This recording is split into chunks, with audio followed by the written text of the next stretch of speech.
Translation আমাদের করতে হবে। গোলাপের গন্ধ মিষ্টি, তোমরা ভাগ্যবান, সূর্য পশ্চিম দিকে অস্ত যায়, ঘোড়ার কি শিং আছে, তুমি কি তাকে চেনো। এগুলা কি আপনারা একটু মুখে মুখে বলতে পারবেন ইনস্ট্যান্টলি, যে স্যার এইগুলা ট্রান্সলেশন এটা এই হতে পারে? একটু মুখে মুখে চেষ্টা করবেন কেউ, দেখি আমরা পারি কিনা। প্রথম বাক্যটা কে বলতে পারবেন? সূর্য পূর্ব দিকে উদিত হয়। The sun the sun rises in the east. East শব্দের অর্থ হচ্ছে পূর্ব। আর এখানে রাইজেস কেন হয়েছে? সূর্য হচ্ছে থার্ড পারসন সিঙ্গুলার নাম্বার একজন, এই জন্য এখানে ভার্বের পরে এস বা এর যুক্ত করেছি, অর্থাৎ the sun rises in the east. যদি বলি that সূর্য, যদি বলি সূর্য পশ্চিম দিকে অস্ত যায়, তাহলে কি হবে? The sun sets in the west. Set মানে হচ্ছে অস্ত যাওয়া। গোলাপের গন্ধ মিষ্টি, দা গোলাপের গন্ধ, the smell of the rose. The smell of the rose, এইটুকুর ইংরেজি হচ্ছে গোলাপের গন্ধ। মিষ্টি, তাহলে গোলাপের গন্ধ হয় মিষ্টি। বাংলা বাক্যে, বাংলা বাক্যে যদি কখনো ভার্ব খুঁজে না পাওয়া যায়, সেখানে হয় আছে, আছি, ছিলাম, এমন একটি ভার্ব আনতে হয়। যেমন আমি যদি বলি আমি একজন ছাত্র, আমি একজন শিক্ষক, এই বাক্যে দেখেন কোনো ভার্ব খুঁজে পাবেন না। কিন্তু এখানে ভার্ব মনে মনে আপনাকে একটি ভার্ব কল্পনা করে নিয়ে আসতে হবে। আমি হই একজন ছাত্র, আই অ্যাম আ স্টুডেন্ট। এই অ্যামটা হচ্ছে এখানে ভার্ব। এই অ্যাম কখনো মেইন ভার্ব হয়, আবার অ্যাম কখনো অক্সিলারি ভার্ব হয়। কোথায় কিভাবে ব্যবহৃত হয় এটা আমরা দেখেছি, আবারও দেখব। অর্থাৎ আই অ্যাম আ স্টুডেন্ট। তোমরা ভাগ্যবান, এই বাক্যে কোনো ভার্ব নেই, ভালো করে একটু লক্ষ্য করলে দেখতে পারবেন। তোমরা ভাগ্যবান, এই বাক্যে তোমরা হচ্ছে সাবজেক্ট আর ভাগ্যবান মনে করলাম অবজেক্ট। সাবজেক্ট অবজেক্ট, ভার্ব কোথায় গেল? এখানে মাঝখানে একটি ভার্ব আনতে হবে। এটা ধরে নিতে হবে, তোমরা হও ভাগ্যবান, you are lucky. You are lucky, তোমরা হও ভাগ্যবান। সূর্য পশ্চিম দিকে অস্ত যায়, the sun sets in the west. তুমি কি তাকে চেনো? Do you know him. Do you know him, এখানে দেখেন do, Y O U, do you K N O W, do you know him. আচ্ছা কি হলো? তুমি কি তাকে চেনো। আচ্ছা এখানে দেখেন এই ডু কেন নিয়ে আসলাম? আমরা তো এইভাবে লিখতে পারতাম, এখানে ওয়াই বাদ পড়ে গেছে, Y.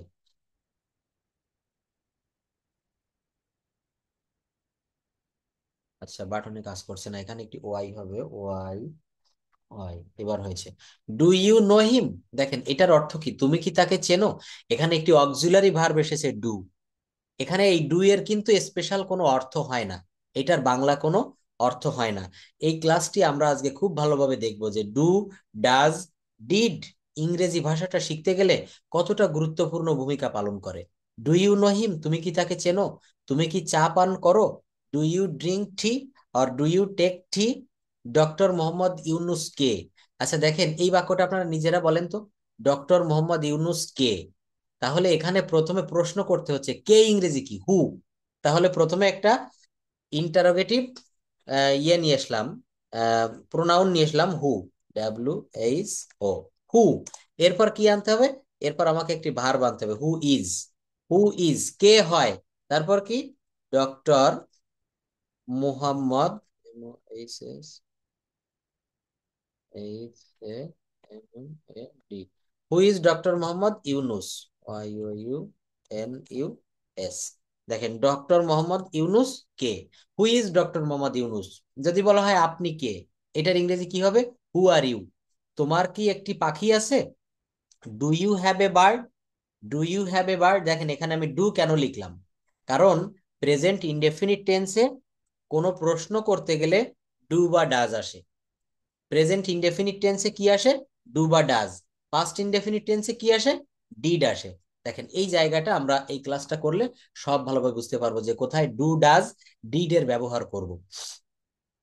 In this lesson I am going to discuss about do does did. আমরা ডু ডাজ ডিড এর ব্যবহারটা একটু দেখব। Do you have a pen, তোমার কি একটি কলম আছে। ডু ইউ নো হিম, তুমি কি তাকে চেনো। এই জায়গাটা একটু দেখেন, এখানে লিখেছি I am eating rice. I am eating rice, এই যে এই বাক্যটা দেখেন, আই অ্যাম ইটিং রাইস, আমি ভাত খাইতেছি। এটা নেগেটিভ কি হবে? I am not eating rice, আমি ভাত খাচ্ছি না বা আমি ভাত খাইতেছি না। হি ইজ প্লেইং ফুটবল, সে ফুটবল খেলছে। He is not playing football, সে ফুটবল খেলছে না। কি হবে? সে ফুটবল খেলছে না। You are driving a car, তুমি একটা গাড়ি চালাচ্ছ। You are not driving a car, তুমি একটা গাড়ি চালাচ্ছ না। এইবার দেখেন,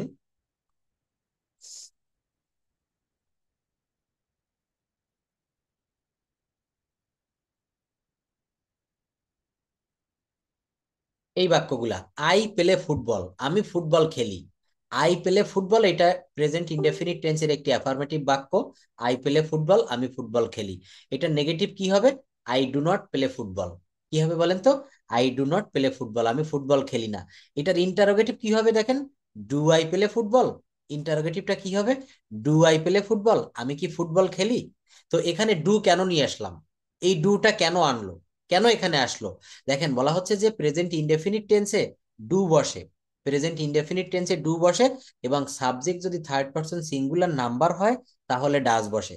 আবার যখন ডাজ বসে তখন মেইন ভার্বের সাথে এস বা ইয়েস থাকে না। এই মেইন ভার্বটি প্রেজেন্ট ফর্মে চলে আসে। কেমন দেখেন, এই যে এখানে ডাজের একটা ব্যবহার দেখাই।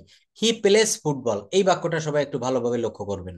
হি প্লেস ফুটবল, সে ফুটবল খেলে। আচ্ছা, এটা নেগেটিভ কি হবে? নেগেটিভ হবে he does not play football. কি হবে বলেন তো? হি ডাজ নট প্লে ফুটবল, সে ফুটবল খেলে না। হি সিংস আ সং, সে একটি গান গায়। এটা নেগেটিভ কি হবে? She does not sing a song, সে একটি গান গায় না। আবার এটা দেখেন, it has a red colour, ইহার আছে একটি লাল রং। এইটা নেগেটিভ যখন করব তখন কি হবে? ইট does not have a red colour. এখানে হ্যাভ কেন হবে? কারণ এই ডাজ এবং এখানে যদি হ্যাজ বসিয়ে দেই, এই হ্যাজ, এই দুইটা থার্ড পারসন ফর্ম এক জায়গায় বসে না। হ্যাভ এর পাঁচটি ফর্ম কি কি জানেন?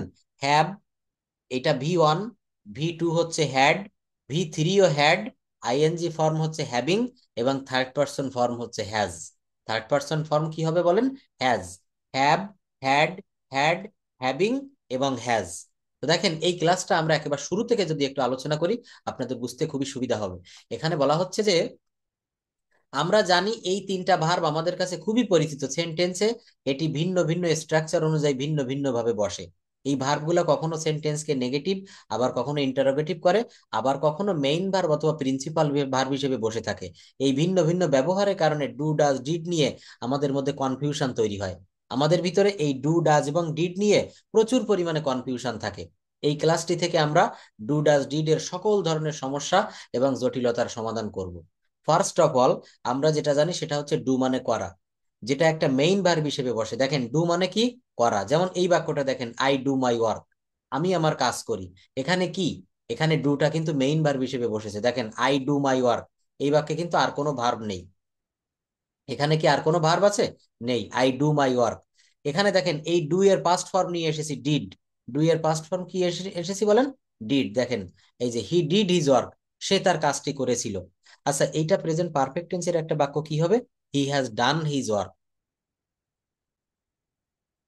দেখেন, he has done his work, এই ডান কোথা থেকে এসেছে? ডু থেকে এসেছে। ডান কোথা থেকে এসেছে দেখেন? ডু থেকে। আপনাদের মনে হয় এই শীটটি আমি এখন দেয়নি, আজকে এই পিডিএফ শীটটা আপনারা পেয়ে যাবেন।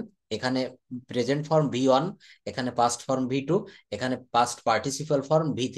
যেমন অ্যাকসেপ্ট মানে গ্রহণ করা, অ্যাকসেপ্টেড, অ্যাকসেপ্টেড। ওই যে দেখেন, কেবল আমি বললাম ডু, ওই কেবল একটি বাক্য লিখেছি, he has done his work, সে তার কাজটি করিয়াছে। এই ডান কোথা থেকে আসলো? আমাদের কিন্তু এই ভার্ব ফর্ম গুলো খুব ভালোভাবে শিখতে হবে, জানতে হবে, মুখস্থ করতে হবে। আপনি যত বেশি ভার্ব ফর্ম জানবেন আপনার ইংরেজি বলাটা তত বেশি সহজ হবে। বিলিভ মানে বিশ্বাস করা, আর বিলিভড মানে বিশ্বাস করেছিলাম। যদি বলি আমি তাকে বিশ্বাস করেছিলাম, কি হবে? আই বিলিভড হিম। দেখেন, আই বিলিভড হিম, আমি তাকে বিশ্বাস করেছিলাম। আমি তাকে বিশ্বাস করিয়াছি, তখন কিন্তু আমার এই ফর্মটা কাজে লাগাতে হবে। কি করতে হবে? আই হ্যাভ বিলিভড হিম, আমি তাকে বিশ্বাস করিয়াছি। কি করিয়াছি? আমি তাকে বিশ্বাস করিয়াছি। দেখেন, কত রকমের এখানে দেওয়া আছে। এই যে লার্ন মানে হচ্ছে শেখা, লার্ন মানে কি হবে? শেখা। তো এই লার্নড মানে হচ্ছে শিখেছিলাম, এটা যদি আপনি না জানেন বা সে শিখিয়েছিল, তাহলে এটা না জানলে কিন্তু হবে না। ভার্ব ফর্ম গুলো যেমন দেখেন, লিভ মানে বসবাস করা বা বাস করা, এর V2 কি হবে? লিভড। কি হবে? লিভড। এর ভিতরে কি হবে? লিভড। লুক মানে তাকানো, লুকড, লুকড। তো এখানে 3টি করে ফর্ম আছে। আমরা আরো একটি শীট দিব যেখানে 5টি করে ফর্ম থাকবে। তো আগে আমরা এই 100 এক্সাম্পলস অফ রেগুলার ভার্ব, এই রেগুলার ভার্বগুলা আমরা সবাই প্রত্যেকদিন একটা দুইটা করে মুখস্থ করে ফেলবো। তাহলে কিন্তু এই ডু ডাজ ডিড এর ব্যবহারটা আমাদের সুবিধা হবে। এই যে ডু অর্থ করা মেইন ভার্ব হিসেবে ব্যবহৃত হচ্ছে, এটা অন্য সকল মেইন ভার্বের মতোই যে কোনো সেন্টেন্সে, যে কোনো টেন্সে ব্যবহৃত হতে পারে। যেমন দেখেন, কিন্তু এই ডু ভার্বটির সবচেয়ে গুরুত্বপূর্ণ যে ব্যবহার সেটি হচ্ছে ডু ডাজ ডিড প্রধানত প্রেজেন্ট ইনডেফিনিট টেন্স এবং পাস্ট ইনডেফিনিট টেন্সকে নেগেটিভ ইন্টারোগেটিভ করার জন্য ব্যবহৃত হয়। আমরা জানি যে টেন্সের 12 ধরনের স্ট্রাকচার আছে। আমরা যখন প্রতিটা স্ট্রাকচার দিয়ে সেন্টেন্স তৈরি করি তখন দেখি যে এই 12 ধরনের স্ট্রাকচারের ভিতরে শুধু প্রেজেন্ট ইনডেফিনিট টেন্স এবং পাস্ট ইনডেফিনিট টেন্সের সাথে কোনো অক্সিলারি ভার্ব থাকে না। দেখেন, একটা খুব গুরুত্বপূর্ণ কথা বলেছি। কথাটা কি বলেছি? কথাটা হচ্ছে প্রেজেন্ট, শুধুমাত্র প্রেজেন্ট ইনডেফিনিট টেন্স এবং পাস্ট ইনডেফিনিট টেন্সের সাথে কোনো অক্সিলারি ভার্ব থাকে না। অন্য 10টিতে অক্সিলারি ভার্ব থাকে। যেমন আই অ্যাম ইটিং রাইস, এখানে একটু অক্সিলারি ভার্ব আছে অ্যাম। এখানে মূল ভার্ব হচ্ছে ইট, ইটের সঙ্গে যুক্ত হয়েছে ইটিং, কিন্তু এখানে অক্সিলারি ভার্ব কি? অ্যাম। আই অ্যাম ইটিং রাইস, আমি ভাত খাচ্ছি। কিন্তু আমি যদি লিখি, দেখেন আই ইট রাইস, আমি ভাত খাই, এখানে কি কোনো অক্সিলারি ভার্ব আছে? নাই। কিন্তু এই বাক্যটাকে আপনি কিভাবে ইন্টারোগেটিভ করবেন? এই বাক্যটাকে আপনি কিভাবে প্রশ্নবোধক করবেন যে I eat rice, I eat rice, আমি ভাত খাই।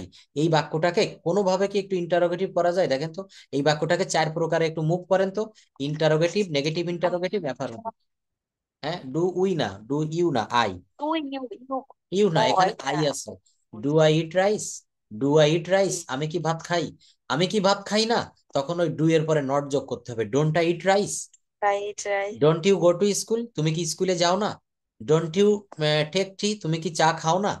এই বাক্যগুলা কিন্তু আমাদের প্র্যাকটিক্যালি আমাদের কাজে লাগাতে হবে। কি দিয়ে কাজে লাগাবেন? এই ডু দিয়ে, এই ডু নট দিয়ে, এগুলো কিন্তু আমাকে কাজে লাগাতে হবে। এখানে দেখেন একটা কথা বলেছে যে 10টি টেন্সে অক্সিলারি ভার্ব থাকে, 2টা টেন্সে থাকে না। কি কি? প্রেজেন্ট ইনডেফিনিট টেন্স এবং পাস্ট ইনডেফিনিট টেন্স। তো দেখেন, এইগুলা ব্যবহার করে আমরা কি করব।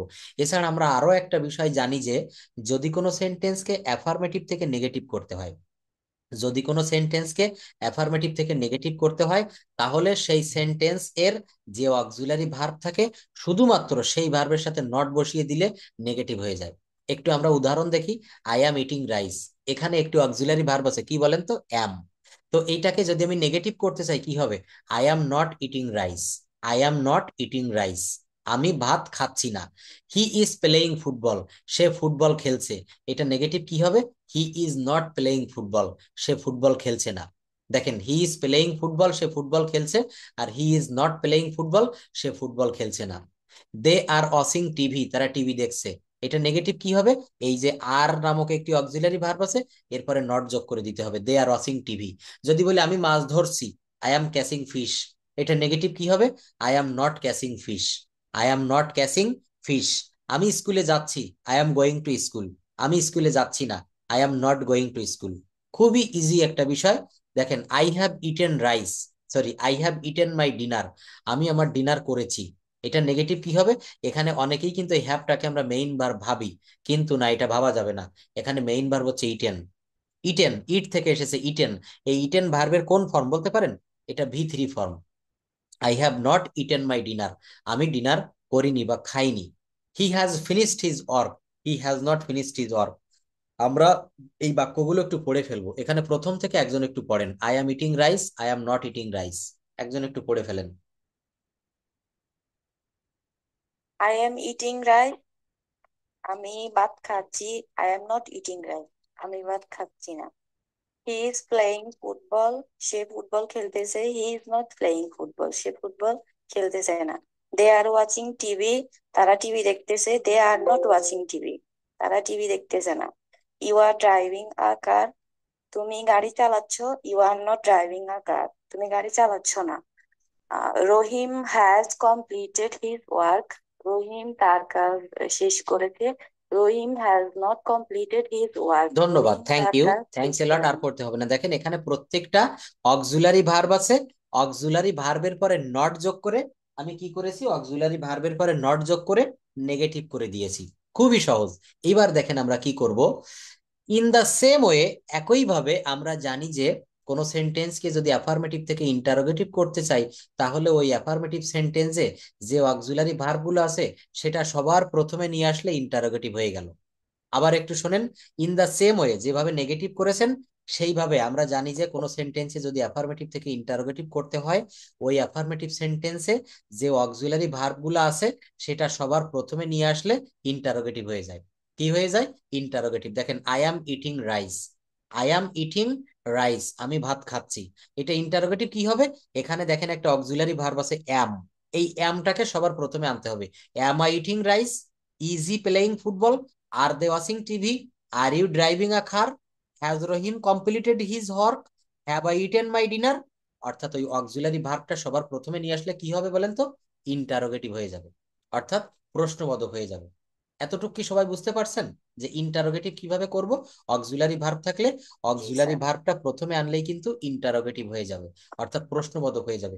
খুবই সহজ। দেখেন, আমরা ইংরেজি ভাষাটা এই যে বেসিক যে জিনিসগুলো শিখাচ্ছি না, এইগুলো শিখে যদি আপনার দৈনন্দিন জীবনে একটু প্রয়োগ করতে পারেন, দেখবেন এই ভাষাটা আপনার কাছে আগের থেকে অনেক সহজ মনে হবে।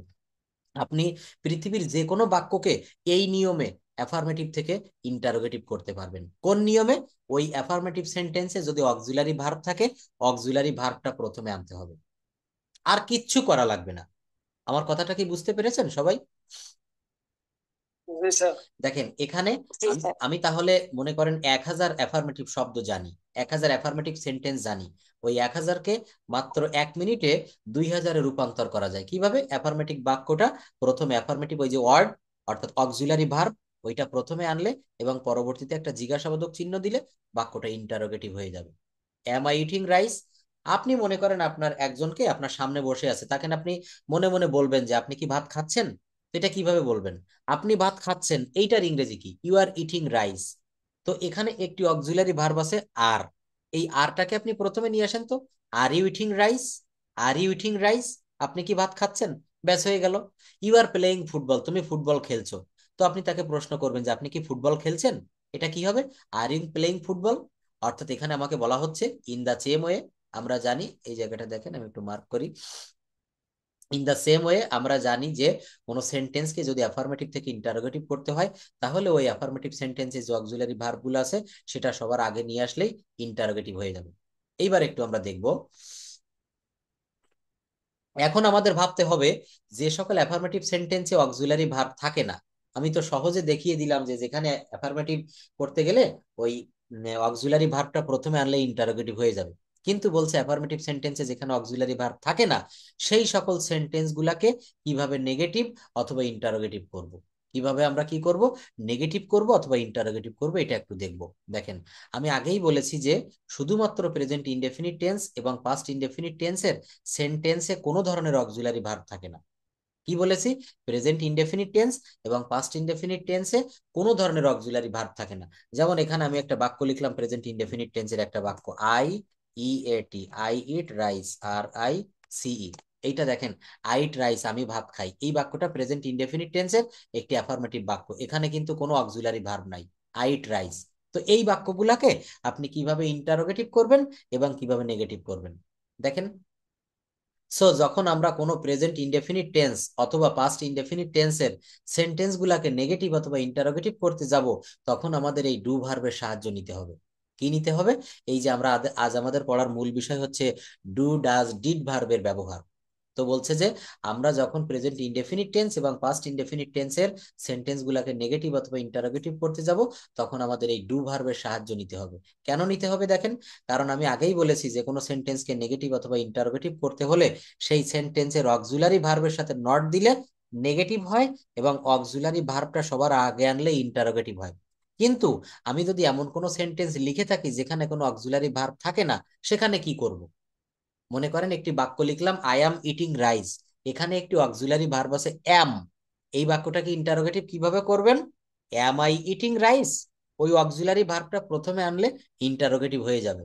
কিন্তু যেখানে আপনার কোনো অক্সিলারি ভার্ব থাকবে না, সেখানে আপনাকে ডু ডাজ ডিড আনতে হবে। দেখেন, for example, I play football, আমি ফুটবল খেলি। হি স্যাট ইন দ্য রেস্টুরেন্ট, সে রেস্টুরেন্টে বসেছিল। দে গো টু স্কুল, তারা স্কুলে যায়। হি রাইটস আ লেটার, এখানে কয়েকটা বাক্য লিখেছি। আমরা দেখতে পারছি যে এই সেন্টেন্স গুলোতে কোনো অক্সিলারি ভার্ব নেই। দেখেন এই সেন্টেন্স গুলোতে কোথাও কিন্তু কোনো অক্সিলারি ভার্ব নেই। এগুলো হচ্ছে প্রেজেন্ট ইনডেফিনিট এবং পাস্ট ইনডেফিনিট টেন্সের সেন্টেন্স। ফার্স্ট অফ অল, এই সেন্টেন্স গুলাকে নেগেটিভ করতে হলে আমাদের ডু ভার্বের সাহায্য লাগবে। যে ভার্বটির কোনো মেইন, যে ভার্বটির কোনো মিনিং আসে না, এই ভার্বগুলাকে যখন আমরা নেগেটিভ বা ইন্টারোগেটিভ করব, তখন আমাদের ডু ভার্বের সাহায্য লাগবে। যে ভার্বটির কোনো মিনিং আসে না, অনেকেই ভাবে এই ডু মানে হচ্ছে করা, অনেকেই কিন্তু ভাবে যে এই ডু মানে হচ্ছে করা, কিন্তু না, এটির কোনো অ্যাকচুয়াল মিনিং নেই। মেইনলি এটা অক্সিলারি ভার্ব হিসেবে বসে থাকে। প্রেজেন্ট ইনডেফিনিট টেন্সে ডু এবং সাবজেক্ট যদি থার্ড পারসন সিঙ্গুলার নাম্বার হয়, তাহলে ডাজ বসে। তাহলে কি বসে বলেন তো? তাহলে ডাজ বসে। আবার যখন ডাজ বসে, তখন মেইন ভার্বের সাথে এস বা ইয়েস থাকে না। ওই মেইন ভার্বটি, ওই ভার্বটি তখন মেইন ফর্মে চলে আসে। যেমন দেখেন, থার্ড পারসন সিঙ্গুলার নাম্বার কি কি, এইগুলো একটু মুখস্থ করে ফেলতে হবে। অল্প কয়েকটি বিষয়, হি, শি, ইট, অথবা কোনো সিঙ্গেল নেম, কোনো সিঙ্গেল নেম, যেমন রহিম, করিম, কারো নাম। মনে রাখবেন, হি, শি, ইট এবং কোনো ব্যক্তির নাম, এইগুলা হচ্ছে থার্ড পারসন সিঙ্গুলার নাম্বার একজন। স্ট্রাকচার দেখেন, অ্যাফার্মেটিভ, সাবজেক্ট প্লাস ভার্বের প্রেজেন্ট ফর্ম প্লাস অবজেক্ট। অ্যাফার্মেটিভে কি হবে? সাবজেক্ট প্লাস ভার্বের প্রেজেন্ট ফর্ম প্লাস অবজেক্ট। আর নেগেটিভে কি হবে? সাবজেক্ট প্লাস ডু নট অথবা ডাজ নট প্লাস ভার্বের প্রেজেন্ট ফর্ম প্লাস অবজেক্ট। আমরা একটু এক্সাম্পল দেখি। আই প্লে ফুটবল, এখানে কি আছে? Negative. I do not play football, I do not play football. আর যখন ইন্টারোগেটিভ করবেন, তখন দেখেন ওই যে অক্সিলারি ভার্ব আছে না, ডু, এইটা সবার প্রথমে আনতে হবে। আর এই আই প্লে ফুটবল পুরাটা বসাই দিতে হবে। পুরাটা যা আছে হুবহু তাই লিখে দিতে হবে। ডু আই প্লে ফুটবল, আমি কি ফুটবল খেলি? ডু আই ইট রাইস, আমি কি ভাত খাই? ডু আই ক্যাচ ফিশ, আমি কি মাছ ধরি? Does he play football, does he play cricket, does he draw a picture. অর্থাৎ এখানে ওই ডু, ডাজ, ডিড, ওইটা সবার প্রথমে এনে বসিয়ে দিলেই কিন্তু বাক্যটা ইন্টারোগেটিভ হয়ে যাবে। আমি কাউকে প্রশ্ন করব যে তুমি কি ভাত খাও? Do you eat rice? তো এখানে আমি ডু কেন আনবো? এই বাক্যটা দেখেন, আই প্লে ফুটবল, এখানে আই হচ্ছে সাবজেক্ট, প্লে হচ্ছে ভার্ব, ফুটবল হচ্ছে অবজেক্ট। সাবজেক্ট ভার্ব অবজেক্ট পেয়েছি, এস ভি ও। কিন্তু এখানে কোনো অক্সিলারি ভার্ব নেই বিধায় আমাকে এখানে একটা নতুন করে ডু আনতে হচ্ছে। নেগেটিভে আনবো ডু নট, আর শুধু ইন্টারোগেটিভে আনবো do. I do not play football, আমি ফুটবল খেলি না। ডু আই প্লে ফুটবল, আমি কি ফুটবল খেলি? দে ড্র আ পিকচার, তারা একটা ছবি আঁকে। They do not draw a picture, তারা একটা ছবি আঁকে না। ইউ ইট রাইস, তুমি ভাত খাও। You do not eat rice, তুমি ভাত খাও না। আই রাইট এ লেটার, আমি একটি চিঠি লিখি। I do not write a letter, আমি একটি চিঠি লিখি না।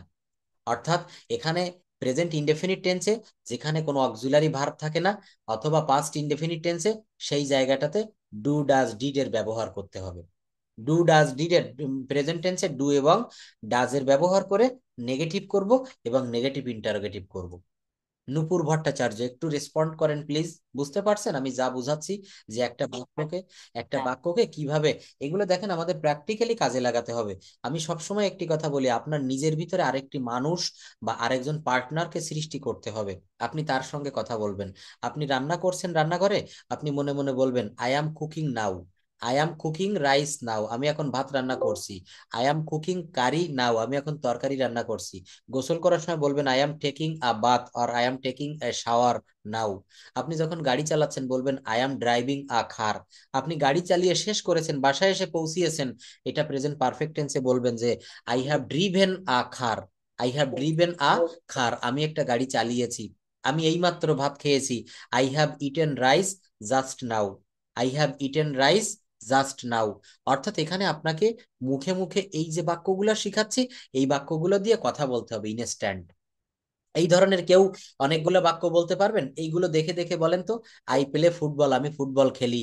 এখানে I do not play football. They draw a picture, they do not draw a picture. এখান থেকে আপনারা নিজেরা এই ড্র, প্লে, এইগুলো বাদে নতুন কোনো ভার্ব দিয়ে বাক্য বলতে পারবেন। দেখেন, এই জন্য আমি আজকে আপনাদের এই শীটটা দেখিয়েছি যে ভার্ব ফর্ম আমরা কেন মুখস্থ করব, ভার্ব ফর্মের প্রয়োজনীয়তাটা কি। এই যে জায়গাটা, অ্যাকসেপ্ট মানে গ্রহণ করা, অ্যাকসেপ্টেড মানে গ্রহণ করেছিলাম বা গ্রহণ করেছিল। আমি তার চিঠি গ্রহণ করেছিলাম, আমি তার চিঠিটি গ্রহণ করেছিলাম, এই বাক্যটার ইংরেজি কি হবে? আমি তার চিঠিটি গ্রহণ করেছিলাম। দেখেন তখন আপনাকে এই V2 ফর্মটা কাজে লাগবে। পাস্ট ফর্ম এটাকে বলা হয় accepted. I accepted his letter. আমি তার চিঠিটা গ্রহণ করেছিলাম। এই ভার্বের পরিবর্তনটা মুখস্থ করতে হবে। ওয়াজ হবে না, না, ওয়াজ হবে করেছিলাম। না। হ্যাঁ দেখেন এইটার ব্যাখ্যা, ভালো প্রশ্ন করেছেন। আই ওয়াজ অ্যাকসেপ্টেড কেন হবে না? হবে না এর মূল কারণ হচ্ছে কি, খুব ভালোভাবে শুনে নেন, এইটা প্রায় ভুল করেন আপনারা যারা নতুন, আমরা যারা নতুন ইংরেজি শিখে এই জায়গাটায় ভুল করি। তো ভালোভাবে আমি ব্যাখ্যাটা দিচ্ছি, দেখেন এটা অনেকে ভাবে যে ওয়াজ তো পাস্ট টেন্সে বসে, কিন্তু ওয়াজ কোথায় পাস্ট টেন্সে বসে? যখন সাবজেক্ট নিজে কোনো কিছু ছিল। যেমন আমি একজন শিক্ষক ছিলাম, আই ওয়াজ এ টিচার। আমি একজন কৃষক ছিলাম, আই ওয়াজ এ ফার্মার। কিন্তু এখানে বলেছি কি, আমি তার চিঠিটি গ্রহণ করেছিলাম। এখানে কি আমি কোনো কিছু হয়ে গিয়েছিলাম এমন কি বুঝাচ্ছে? অর্থাৎ সাবজেক্ট নিজে হয়েছিল এমন কিছু বুঝাচ্ছে না। সাবজেক্ট গ্রহণ করেছিল, আই হচ্ছে এখানে সাবজেক্ট। আমি তার চিঠিটা গ্রহণ করেছিলাম, আই অ্যাকসেপ্টেড হিজ লেটার। যেমন আমি ভাত খেয়েছিলাম, দেখেন এই জায়গাগুলো একটু লিখে দেখাই তাহলে বুঝতে পারবেন। এখানে একটু লিখলাম, দেখেন আমি ভাত খেয়েছিলাম, I ate rice, ATE, I ate rice, RICE। দেখেন আমি একটু বড় করে দিব এটা, আই এট রাইস। আচ্ছা এখানে আবার পাশে আরেকটা বাক্য লিখলাম। অনেকে এটা প্রশ্ন করে যে sir I was ate rice, ATE, I was at TE, AT, আচ্ছা দুইটা টি, পাত, টিতে একটু দুইটা পাত টিতে থাকতো। সমস্যা আছে। I was ATE, I was ate rice, RICE। দেখেন ATE এখানে বাদ পড়ে গেছে, এ কিবোর্ডে একটু সমস্যা আছে, আই এট।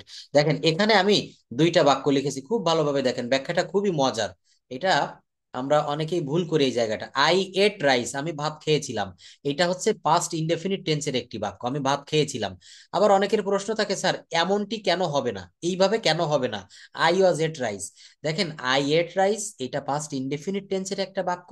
এখানের গঠন প্রণালী হবে সাবজেক্ট প্লাস ভার্বের V2 form plus object, RICE। আচ্ছা এখানে সব ভুল হয়ে যাচ্ছে, RICE। দেখেন আই এট রাইস, আমি ভাত খেয়েছিলাম, পাস্ট ইনডেফিনিট টেন্স। এটার গঠন প্রণালী কি? Subject plus V2 plus object. আর এই অজ কেন হবে না?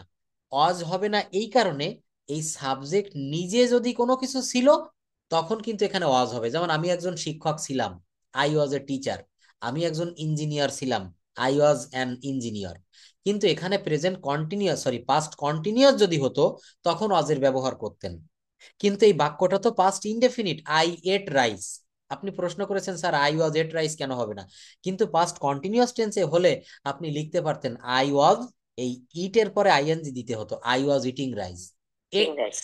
এটিং কিন্তু হবে না, এট থাকবে না, তখন বেস ফর্মে ফিরে যাবে, V1 ফর্মে ফিরে, ইটিং হবে, I was eating rice, I was eating rice, RICE। বাটনে কাজ করছে না। তো দেখেন আই ওয়াজ ইটিং রাইস, অর্থাৎ এখানে ওয়াজ হবে না, এর কারণ হচ্ছে এটা পাস্ট ইনডেফিনিট টেন্স। আর যখন সাবজেক্ট নিজে কোনো কিছু ছিল এমন হলে তখন শুধু ওয়াজ দিতে হবে। I was a teacher, I was a doctor, I was a farmer, এইগুলা। এটা আশা করি বুঝতে পেরেছেন। তো দেখেন হ্যাঁ, এই এই যে ভার্ব ফর্মটা, এই ভার্ব ফর্মটা আমাদেরকে মুখস্থ করতে হবে। এটা আপনারা অবসর সময়, আপনি তো এখানে দেখছি কয়েকজন আমার হোয়াটসঅ্যাপে পাঠিয়ে দেন, আমি সময় পেলে একটু দেখে দিব। এগুলো প্রচুর পরিমাণে মুখস্থ করবেন। যেমন দেখেন বিহ্যাভ মানে আচরণ করা, এই যে বাক্যটা বিহ্যাভ, বিহ্যাভড, বিহ্যাভড। বিলিভ মানে বিশ্বাস করা, বিলিভড, বিলিভড। এই বাক্যগুলো যখন আপনারা মুখস্থ করবেন তখন বিভিন্ন ধরনের বাক্য তৈরি করতে আপনাদের সুবিধা হবে। যেমন আই রাইট এ লেটার, আমি একটা চিঠি লিখি। যদি বলি আমি একটা চিঠি লিখিয়াছি, প্রেজেন্ট পারফেক্ট টেন্স, আমি একটা চিঠি লিখেছি বা লিখিয়াছি, তখন কিন্তু রাইট ব্যবহার করলে হবে না। তখন কি হবে? Write, write. রোট, রিটেন, ওই রিটেন শব্দটা I আনতে have হবে। written a letter. I have written a letter, আমি একটা চিঠি লিখিয়াছি। এবার দেখি সাবজেক্ট যদি থার্ড পারসন সিঙ্গুলার নাম্বার হয় তাহলে আমরা কিভাবে করব, দেখেন হি প্লে ফুটবল হবে না, হি প্লেস ফুটবল হবে। কেন হবে? এই হি হচ্ছে থার্ড পারসন সিঙ্গুলার নাম্বার একজন, এবং বাক্যটা প্রেজেন্ট ইনডেফিনিট টেন্সে। এবার দেখেন এখানে আমরা সব ডু দিয়ে করেছি, এই বাক্যটা দেখেন আই সিং এ সং, আমি একটা গান গাই। এটা নেগেটিভ কি করেছি? I do not sing a song, I do not sing a song, আমি একটা গান গাই না। হি প্লেস ফুটবল, এখানে he do not play football হবে না। কেন হবে না? এই যে he third person singular number একজন, এর জন্য এখানে ডাজ বসাতে হবে। কিন্তু এখানে যদি আই বা উই অথবা দে হতো, তাহলে কিন্তু এখানে ডু হতো। তো হি plays football, he does not play football. She sings a song, she does not sing a song. দেখেন যখন এই ডাজ ব্যবহার করব, তখন কিন্তু সিংস হবে না। প্রথম বাক্যে দেখেন সিংস আছে, হি sings a song, present indefinite টেন্সের একটি বাক্য। সে একটি গান গায়, সে একটি গান গায় না। He does not sing a song. কি হবে? He does not sing a song, সে একটি গান গায় না। রহিম ড্রস এ পিকচার, রহিম একটি ছবি আঁকে। রহিম একটি ছবি আঁকে না, Rahim does not draw a picture. Rahim does not draw a picture. এবার দেখেন it has a red colour, ইহার আছে একটি লাল রং। It has a red colour. It does not have a red colour. প্রথম বাক্যে কি লিখেছি? It has a red colour. দ্বিতীয় বাক্যে কি লিখেছি? He does not. It does not has a red colour কেন দিলাম না? এখানে হ্যাভ কেন দিলাম? কে বলতে পারবেন? Anyone can say. এখানে কেন আমি হ্যাভ ব্যবহার করেছি, হ্যাজ ব্যবহার করিনি? এটা যে কেউ বলতে পারবেন। এই জায়গাটা যে it has a red colour, ইহার আছে একটি লাল রং। It does not have a red colour, এখানে হ্যাভ দিলাম কেন? এই ডাজ নট এর পর তো হ্যাভ দিতে পারতাম। বাট দুইটা ফার্স্ট টেন্স হয়ে যাচ্ছে না, ডাজ নট। এখানে ইটের কারণে ডাজ আসছে, ডু হয় না। আর কেউ একটু বলেন। হ্যাঁ হ্যাঁ, বলেন বলেন। ডাজের কারণে হ্যাভ। ডাজের কারণে হ্যাভ, ডাজ নট বা ডাজের কারণে, তা প্রকৃত হ্যাঁ, ব্যাখ্যাটা কিন্তু হয়নি, আরো একটু ভালো ক্লিয়ার বলতে হবে। মিতা আফরোজ, আপনি একটু বলেন। ভাইয়া আমি ক্লিয়ার না। আচ্ছা, দুইটা ক্লিয়ার। থার্ড পারসন ফর্ম একসাথে বসে না, ওইটাই হ্যাঁ, এটা আমি আগের দিন কোনো একটা ক্লাসে বলেছিলাম যে দুইটা থার্ড পারসন ফর্ম একত্রে বসানো যাবে না। এইটাই হচ্ছে এক্সাক্ট সঠিক উত্তর। দেখেন আমি একটু ব্যাখ্যাটা দেই, মাত্র 1 মিনিট। এখানে দেখেন আমি আপনাদের সুবিধার্থে এটা লিখে রেখেছি। কি লিখেছি? হ্যাভ এর 5টা ফর্ম লিখেছি। আমরা জানি প্রত্যেকটা ভার্বের 5টি করে ফর্ম হয়। আমি আপনাদের যে শীটটা দিচ্ছি এটাই 3টা রয়েছে। এরপরের ক্লাসে একটি শীট দিব, সেটায় 5টি ফর্ম থাকবে। যেমন দেখেন হ্যাভ এর V1 ফর্ম হচ্ছে হ্যাভ, এর V2 হচ্ছে হ্যাড, V3ও কিন্তু হ্যাড। এর আইএনজি কি হবে? এই হ্যাব এর সঙ্গে আইএনজি যুক্ত হবে হ্যাভিং। আর এর থার্ড পারসন ফর্ম, মনে রাখবেন সারা জীবনের জন্য, হ্যাব এর থার্ড পারসন ফর্ম হচ্ছে হ্যাজ। হ্যাব এর থার্ড পারসন ফর্ম কি হবে? হ্যাজ। তো দেখেন সেই সূত্র অনুসারে এখানে কিন্তু আমি যদি এইভাবে বসাতাম, it does not has a car, আমি যদি হ্যাজ দিতাম, তো ডাজ হচ্ছে, এই ইট হচ্ছে থার্ড পারসন সিঙ্গুলার নাম্বার একজন, এই জন্য এখানে ডাজ বসেছে। তো এই ডাজ, এবং এই ডাজ কিন্তু থার্ড পারসনের ডাজ। আবার যদি আমি এখানে হ্যাজ, এই হ্যাবের আচ্ছা। যদি এই হ্যাবের থার্ড পারসন ফর্ম হ্যাজ বসাই, অর্থাৎ দুইটা থার্ড পারসন ফর্ম কোনো বাক্যে পাশাপাশি বসানো যায় না, এটা গ্রামেটিক্যালি ভুল। এই জন্য আমাকে এখানে ডাজ নট এর পরে হ্যাভ দেওয়া হয়েছে। এই ব্যাখ্যাটা দেখবেন অনেক বইতে অনেক জায়গায় দেওয়া নেই। হি হ্যাজ এ কার, তার একটি গাড়ি আছে, আর তার একটি গাড়ি নেই। It does not have a car. এই ব্যাখ্যাটা দেখবেন অনেকেই, আমরা টিচাররাও ভালো বুঝি না। এগুলো কিন্তু বিভিন্ন ভালো ভালো গ্রামার বইতে ভালো ভালো জায়গা থেকে আমাদের কালেকশন করতে হয়। তো এই ব্যাখ্যাটা মনে রাখবেন, ইট has A colour, it does not have A colour. এখানে হ্যাজ হবে না কেন? কারণ এই হ্যাবের থার্ড পারসন ফর্ম হচ্ছে হ্যাজ। এই জন্য দেখেন প্রত্যেকটা ভার্বের 5টা ফর্ম জানা লাগে। অনেকে ব্যাখ্যা দিতে পারে না যেখানে হ্যাজ কেন হবে না। হ্যাজ হবে না কারণ এই যে হ্যাভ ভার্বের 5টি ফর্ম যদি কেউ না জানে, সে ব্যাখ্যা দিতে পারবে না। হ্যাভ, হ্যাড, হ্যাড, এর ING form having, third person form হচ্ছে হ্যাজ। অর্থাৎ দুইটা নেগেটিভ। আমরা অনেক সময়, আমাকে কেউ যদি বলে ভাত খাবেন, আমি বলি নো নেভার। অনেকে বলি না গ্রামে বলে নো নেভার, এই নো নেভার হয় না, কারণ নো এবং নেভার দুইটা নেগেটিভ কথা একসঙ্গে ব্যবহার করা যায় না। আমরা অনেক সময় মনে করেন আমি গ্রামের বাড়িতে যাই মাসে একবার, তো আমাকে অনেকে জিজ্ঞেস করে কখন এসেছো, আমি বললাম এই মাত্র এসেছি। এই কথাটা বাংলায় কিন্তু ভুল। এই মাত্র, এই দুটাই কিন্তু ভুল। বলতে হবে আমি মাত্র এসেছি, অথবা বলতে হবে আমি এই এলাম, বা এই এসেছি। এই মাত্র, শুধুমাত্র। অনেক কোচিং সেন্টারের সামনে লেখা থাকে শুধুমাত্র বিশ্ববিদ্যালয়ে ভর্তি কোচিং। দেখবেন বড় বড় শহরে বড় বড় কোচিং এ লেখা থাকে। এটা আমরা অ্যাডমিশনের সময় বিভিন্ন জবের পরীক্ষার জন্য এটা পড়েছি। এই শুধুমাত্র কথাটি লেখা যায় না, বলতে হবে শুধু বিশ্ববিদ্যালয়ের ভর্তি কোচিং, শুধু বিশ্ববিদ্যালয়ের জন্য ভর্তি কোচিং। অর্থাৎ এখানে দুইটা থার্ড পারসন ফর্ম কিন্তু বসানো যাবে না। তাহলে আমরা দেখলাম প্রেজেন্ট ইনডেফিনিট টেন্সের subject third person singular number হলে অ্যাফার্মেটিভ সেন্টেন্সে মেইন ভার্বের সাথে এস বা ইএস হয়, কিন্তু নেগেটিভ করার সময় যখন ডাজের ব্যবহার হবে, এই ডাজ মানে হচ্ছে ডু ভার্বের সাথে ওই এসটা বসে যাওয়া, ওই ইএসটা বসে যাওয়া। এ কারণে মেইন ভার্বের সাথে এস বা ইএস থাকে না, এটা V1 ফর্ম অর্থাৎ প্রেজেন্ট ফর্ম হয়ে যায়। এবার আমরা দেখব এই সেন্টেন্সগুলা কিভাবে ইন্টারোগেটিভ করতে হয়। ইন্টারোগেটিভ করার জন্য শুধুমাত্র এই ডু বা ডাজ ভার্বটা সেন্টেন্সের সবার শুরুতে নিয়ে আসলেই হয়ে যাবে, খুবই সহজ। কিভাবে করব? আই প্লে ফুটবল, আমি ফুটবল খেলি। I play football. তো আমরা জানি এই বাক্যটা প্রেজেন্ট ইনডেফিনিট টেন্স, এখানে একটি অক্সিলারি ভার্ব আনতে হবে ডু। অক্সিলারি ভার্ব আনতে হবে কি? ডু। তো দেখেন এখানে কি লিখলাম, আই প্লে ফুটবল, ওই টোটাল বাক্যটা আমি আবার লিখেছি, এতটুকু খেয়াল করেন, আই প্লে ফুটবল। এর বাম পার্শ্বে শুরুতে শুধু একটি ডু যোগ করেছি, do I play football, do I play football, আমি কি ফুটবল খেলি। দে ড্র আ পিকচার, তারা একটা ছবি আঁকে। টোটাল ওই বাক্যটা আমি আবার লিখেছি, দে ড্র আ পিকচার।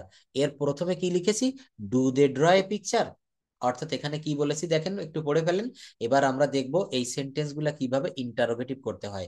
ইন্টারোগেটিভ করার জন্য শুধুমাত্র এই ডু ডাজ ব্যবহার, ডু ডাজ ভার্বটা সেন্টেন্সে সবার শুরুতে নিয়ে আসলেই হয়ে যাবে। I play football, do I play football. They draw a picture, do they draw a picture. You eat rice, do you eat rice. I write a letter, do I write a letter. I sing a song, do I sing a song. দেখছেন, he plays football, does he play football. এখানে does কেন হলো, কারণ বাক্যটা হচ্ছে present indefinite tense এবং he third person form, এই জন্য does he play football. He sings a song, সে একটি গান গায়, does he sing a song. অর্থাৎ মনে রাখবেন এতটুকু, এই যে এই কথাটা। এবার আমরা দেখবো এই সেন্টেন্স গুলো কিভাবে ইন্টারোগেটিভ করতে হয়। ইন্টারোগেটিভ করার জন্য শুধুমাত্র এই ডু ডাজ ভার্বটা সেন্টেন্সে সবার শুরুতে নিয়ে আসলে এটা কি হয়ে যাবে, ইন্টারোগেটিভ বা প্রশ্নবোধক হয়ে যাবে। এবার দেখেন এখানে কি লেখা আছে রেড কালি দিয়ে, এটা একটু পড়েন তো সবাই। এবার আমরা দেখব ফার্স্ট ইন্ডিপেন্ডেন্ট টেন্সে স্যার বড় করে দাও। হ্যাঁ একটু বড় করে দিচ্ছি, এটা দেখেন সবার পড়তে সুবিধা হবে। এখানে বলা হচ্ছে, এবার আমরা দেখব যে পাস্ট ইনডেফিনিট টেন্সে ডু ভার্বের ব্যবহার। আমি আগেই বলেছি পাস্ট ইনডেফিনিট টেন্সের সেন্টেন্স গুলাকে নেগেটিভ অথবা ইন্টারোগেটিভ করার জন্য ডিড এর ব্যবহার করতে হয়। কি করতে হয়? ডিড। এখন এখানে আমরা first, second, third, singular, plural যাই হোক না কেন সব জায়গায় ডিড এর ব্যবহার করতে হবে। কি বললাম, প্রেজেন্ট টেন্সে যেমন আপনাকে দুইটা ব্যবহার করতে হয়েছে, ডু বা ডাজ। কি ব্যবহার করেছি? ডু বা ডাজ। কিন্তু পাস্ট টেন্সে একটি মাত্র ব্যবহার করব, ডিড। এছাড়া আমরা জানি যে ডিড হচ্ছে ডু এর পাস্ট ফর্ম, এই কারণে নেগেটিভ অথবা ইন্টারোগেটিভ করার ক্ষেত্রে সেন্টেন্সের মেইন ভার্বটা আবার পাস্ট ফর্মে থাকবে না, ওটা রুট ফর্মে ফিরে আসবে। কেমন? এটা আমরা একটু করতে গেলে দেখবো যে যখন ডিড ব্যবহার করব, এই কথাটা আমি প্রায় সব ক্লাসে বলে থাকি, যখন ডিড ব্যবহার করব তখন কিন্তু বাক্যে ডিড এর পরে অন্য যদি কোনো ভার্ব ফর্ম থাকে এইটা বেস ফর্মে চলে আসবে, এইটা বেস ফর্মে চলে আসবে। যেমন এইটা দেখেন, এই যে এই তিনটা বাক্য দেখেন, আই ইট রাইস, এই তিনটা বাক্য আমরা একটু দেখলে বুঝতে পারবো যে ডিড এর ব্যবহারটা কিভাবে হয়। আই এট রাইস, আমি ভাত খেয়েছিলাম। এইটা নেগেটিভ কি করলাম, পাস্ট টেন্সের নেগেটিভ, এই জন্য ডিড নট আনতে হয়েছে। I did not ate rice, কিন্তু ডিড এর পরে এট বলা যায় না, এখানে এই ইট, ইট থেকে যাবে। ডিড ব্যবহার করলে পরে যে ভার্বটি হবে, এই ভার্বটি কখনো অন্য কোনো ফর্মে যাবে না, এটা প্রেজেন্ট ফর্মে থাকবে। I ate rice, I did not eat rice. কি হবে? I did not eat rice. Did I eat rice, did I eat rice, আমি কি ভাত খেয়েছিলাম। দেখেন এই ডিড অথবা ডিড নট যখন ব্যবহার করবেন, মনে রাখবেন পরের ভার্বটি সবসময় বেস ফর্মে হবে, বি ওয়ান ফর্মে হবে। আপনি কাউকে বলতে চাচ্ছেন তুমি কি ভাত খেয়েছিলে, ডিড ইউ ইট রাইস। তুমি কি স্কুলে গিয়েছিলে, did you went to school. আমরা ওয়েন্ট বলে ফেলি, কিন্তু এখানে হবে did you go to school, did you go to school, তুমি কি স্কুলে গিয়েছিলে। দেখেন, আই স্পোক ইন ইংলিশ, আমি ইংরেজিতে কথা বলেছিলাম। এর প্রত্যেকটা কথা কিন্তু আপনারা নিজেরা আবার একটু বলবেন, তাহলেই বেশি কাজে দেবে। আই স্পোক ইন ইংলিশ, আমি ইংরেজি বলেছিলাম। I did not speak in English, I did not, এখন স্পোক থাকবে না, স্পিক হয়ে যাবে। Did I speak in English, did I speak in English, did I speak in English. অর্থাৎ আমি কি ইংরেজি বলেছিলাম। এই যখন ডিড ব্যবহার করব তখন আর স্পোক অথবা স্পোকেন হবে না, ওইটা বেস ফর্মে চলে আসবে। তো এখানে সেই কথাগুলো বলা হয়েছে যে যখন এই ডিড ব্যবহার করব তখন ওই ভার্বটা বেস ফর্মে। অ্যাফার্মেটিভে দেখেন, subject plus V two plus object.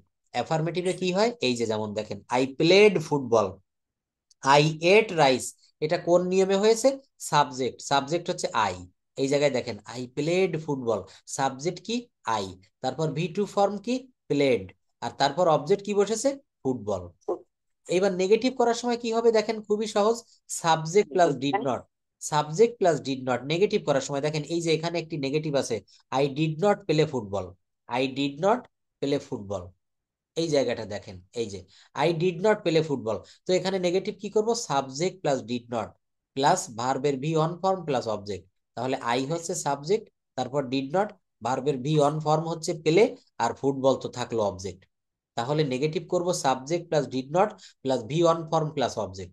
I did not play football, I did not eat rice, I did not go to school, I did not go to market, he did not come to my home, he did not play badminton. অর্থাৎ এখানে subject, তারপর did not, তারপর base form, তারপর object. দেখেন interrogative, did plus subject plus present form plus object. কি বললাম, ইন্টারোগেটিভটা খুবই সহজ। দেখেন প্রথমে ডিড বসাতে হবে, এই যে এই বাক্যটা, ডিড আই প্লে ফুটবল, আমি কি ফুটবল খেলেছিলাম, ডিড আই প্লে ফুটবল, আমি কি ফুটবল খেলেছিলাম। তাহলে কি হবে, প্রথমে ডিড বসাতে হবে, ডিড বসিয়েছি আমি, এই যে ডিড, তারপর সাবজেক্ট কি, আই, তারপর ভার্বের প্রেজেন্ট ফর্ম কি, প্লে, তারপর অবজেক্ট কি, football. Did I play football, আমি কি ফুটবল খেলেছিলাম, আমি কি মোবাইলটা কিনেছিলাম, did I buy the mobile, আমি কি গতকাল বাজারে গিয়েছিলাম, did I go to market yesterday, আমি কি গতকাল ভাত খেয়েছিলাম, did I eat rice yesterday. অর্থাৎ প্রথমে ডিড আনতে হবে, তারপর সাবজেক্ট, তারপর ভার্বের প্রেজেন্ট ফর্ম, তারপর অবজেক্ট। খুবই সহজ এই বিষয়গুলা। এই ধরনের সেন্টেন্স ছাড়াও আমরা জানি যে আরো দুইটা সেন্টেন্স করা যায় এই নিয়ম থেকে। কি দেখেন, একটা হচ্ছে নেগেটিভ ইন্টারোগেটিভ সেন্টেন্স, আর একটি হচ্ছে ডাব্লিউএইচ যুক্ত ইন্টারোগেটিভ সেন্টেন্স। আমরা একটু উদাহরণ দেখে আসি। যেমন দেখেন, আই এট রাইস, আমি ভাত খেয়েছিলাম, আর আমি ভাত খাইনি, I did not eat rice, I did not eat rice. Did I eat rice, did I eat rice, আমি কি ভাত খেয়েছিলাম, ডিডেন্ট আই ইট রাইস, আমি কি ভাত খাইনি, আই স্পোক ইন ইংলিশ, আমি ইংরেজিতে কথা বলেছিলাম, I did not speak in English, আমি ইংরেজিতে কথা বলিনি। Did I speak in English, আমি কি ইংরেজিতে কথা বলেছিলাম, didn't I speak in English, আমি কি ইংরেজিতে কথা বলিনি। Why didn't I speak in English, কেন আমি ইংরেজিতে কথা বলিনি। Why didn't I speak in English, কেন আমি ইংরেজিতে কথা বলিনি। এটা কি ব্যবহার করলাম, এই যে হোয়াই, ডাব্লিউএইচ ওয়ার্ড যোগ ইন্টারোগেটিভ সেন্টেন্স। এই দেখেন এখানে হোয়াই, তারপর এই যে এখানে negative interrogative, didn't I speak in English, didn't I speak in English, আমি কি ইংরেজিতে কথা বলিনি। ওর আগে একটা ডাব্লিউএইচ ওয়ার্ড যোগ করেছি, why, why didn't I speak in English. আরো আছে এখানে দেখেন, এগুলো একজন একটু পড়ে ফেলেন তো, আই মেট হিম, এগুলো একটু পড়া যাবে। হ্যাঁ স্যার। দাঁড়ান একটু বড় করে I দিই। I didn't meet him. Did I meet him? Didn't meet him. Didn't I meet him? Hmm, He draw a picture. Hmm, He didn't draw a picture. Hmm, Did he draw a picture? Hmm, Didn't he draw a picture? Hmm, Where did he draw a picture? Hmm, Why didn't he draw a picture? Hmm. Where did he draw a picture? দেখেন এখানে পুরো শেষ বাক্য কি পড়েছেন, when did he draw a picture, কখন সে একটা ছবি এঁকেছিল। আমি যদি বলি কখন সে ভাত খেয়েছিল, when did he eat rice, কখন সে বাজারে গিয়েছিল, when did he go to market, কখন সে ছবি এঁকেছিল, when did he draw a picture, কখন সে মোবাইলে কথা বলেছিল, when did he talk over mobile phone, কখন সে একটি বাইক কিনেছিল, when did he buy a motor bike. দেখেন এই হোয়েন ব্যবহার করে কতগুলা বাক্য বললাম।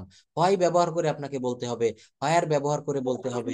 এই আসে না ওরকম না, চটচট করে আসে না। চটচট করে মাথায় আসবে, কি করলে আসবে জানেন, আমি ম্যাজিক উপায় বলে দিয়েছি, ওই ভার্ব ফর্ম গুলো মুখস্থ করতে হবে।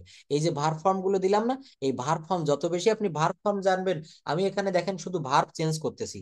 এই যে আমি একদমে অনেকগুলো কথা বলে গেলাম, এই যে কথাগুলো কিভাবে বললাম, এই যে হোয়াই দিয়ে বা হোয়েন দিয়ে, when did he draw a picture, এখানে আমি সব ঠিক রাখবো, শুধু এই ড্রটাকে চেঞ্জ করে দিব। ড্র মানে আঁকা, এখানে আমি ইট ব্যবহার করব। When did he eat rice, কখন সে ভাত খেয়েছিল। এবার ইট বাদ দিয়ে এখানে রিড নিয়ে আসবো। When did he read a book, কখন সে একটি বই পড়েছিল। এবার রিড বাদ দিয়ে এখানে কল নিয়ে আসবো, কল অর্থ ডাকা। When did he call me, কখন সে আমাকে ডেকেছিল। আমি শুধু ভার্ব পরিবর্তন করতেছি, আর কিছু কি পরিবর্তন করতেছি না। তাহলে এই না স্যার। ভার্ব ফর্ম, এই ভার্ব ফর্ম আগে মুখস্থ করতে হবে। এই ভার্বের যে পরিবর্তন, এটাই কিন্তু ইংরেজি শেখার সব থেকে গোপন সূত্র। এই ভার্ব ফর্ম আপনাকে সেন্স করা শিখতে হবে, এবং এর জন্য এই যে ভার্ব ফর্মের শীট আজকে বারবার দেখাচ্ছি, এইগুলো আপনাদেরকে দিব, এইগুলো একটু মুখস্থ করবেন।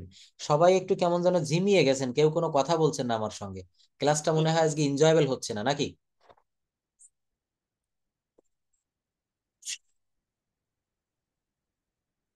দেখেন, এরপর আমরা আরো একটি বিষয় দেখব। এখানে বিষয়টি হচ্ছে, এই ধরনের সেন্টেন্স ছাড়াও আমরা জানি যে আরো দুইটা সেন্টেন্স আছে, সেই দুইটা কি কি? নেগেটিভ ইন্টারোগেটিভ সেন্টেন্স এবং ডাব্লিউএইচ যুক্ত ইন্টারোগেটিভ সেন্টেন্স। ডাব্লিউএইচ যুক্ত interrogative sentence. I ate rice, I did not eat rice. Did I eat rice, did not I eat rice. I spoke in English, I did not speak in English. Did I speak in English, don't I speak in English, why don't I speak in English. এটার অর্থ কি? Why didn't I speak in English, কেন আমি ইংরেজিতে কথা বলিনি। I met হিম, আমি তার সাথে সাক্ষাৎ করেছিলাম। দেখেন, এটা যদি আমি মুখস্থ না করি, এই verb form M double E T, meet মানে সাক্ষাৎ করা, এর পাস্ট ফর্ম বসেছে মেট। আই মেট হিম, আমি তার সাথে সাক্ষাৎ করেছিলাম। এটা নেগেটিভ কি হবে? I did not meet him, আমি তার সাথে সাক্ষাৎ করিনি। ডিড আই মিট হিম, আমি কি তার সাথে সাক্ষাৎ করেছিলাম। ডিডন্ট আই মিট হিম, আমি কি তার সাথে সাক্ষাৎ করিনি। হি ড্র এ পিকচার, সে একটা ছবি এঁকেছিল। এর নেগেটিভ কি হবে? He did not draw a picture. He drew a picture, সে একটা ছবি এঁকেছিল, সে একটি ছবি আঁকেনি। He did not draw a picture. Did he draw a picture, সে কি একটা ছবি এঁকেছিল। Didn't he draw a picture, সে কি একটা ছবি আঁকেনি। Where did he draw a picture, সে কোথায় একটা ছবি এঁকেছিল। Why didn't he draw a picture, সে কেন একটি ছবি আঁকেনি। When did he draw a picture, সে কখন একটি ছবি এঁকেছিল। When did he draw a picture, সে কখন একটি ছবি এঁকেছিল। ইউ রোট এ লেটার, তুমি একটা চিঠি লিখেছিলে। You did not write a letter, তুমি একটা চিঠি লেখনি। Did you write a letter, তুমি কি একটি চিঠি লিখেছিলে। Didn't you write a letter, তুমি কি একটা চিঠি লেখনি। Why didn't you write a letter, কেন তুমি একটা চিঠি লেখনি। When did you write a letter, তুমি কখন একটা চিঠি লিখেছিলে। When did you write a letter, তুমি কখন Yes. একটা চিঠি লিখেছিলে।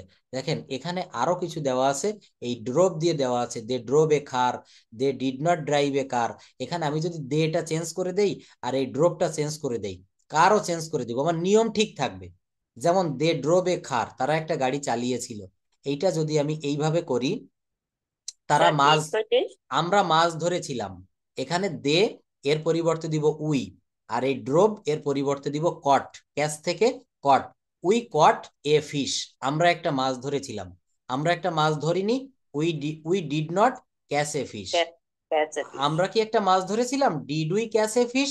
দেখেন, এই তৃতীয় নাম্বারের বাক্য, ডিড দে ড্রোভ এ কার, এটা আমি করলাম কি, ডিড উই ক্যাচ ফিশ। দেখেন, didn't they drive a car, এখানে আমি করব didn't we caught a fish, didn't we catch a fish, আমরা কি একটা মাছ ধরিনি। Where did they drive a car, এখানে আমরা বলবো where did we catch a fish, আমরা কোথায় একটি মাছ ধরেছিলাম। এবার হোয়াই দিয়ে করেন, why did we catch a fish, কেন আমরা একটা মাছ ধরেছিলাম। হোয়েন দিয়ে করেন, when did they drive a car, এখানে আমরা পরিবর্তন করব, when did we catch a fish, কখন আমরা একটা মাছ ধরেছিলাম। আর এই হোয়াই ডিডেন্ট দিয়ে করেন, why didn't we catch a fish, কেন আমরা একটা মাছ ধরিনি, কেন আমি বাজারে যাইনি। When didn't I, why didn't I go to market, কেন আমি কাজটি করিনি।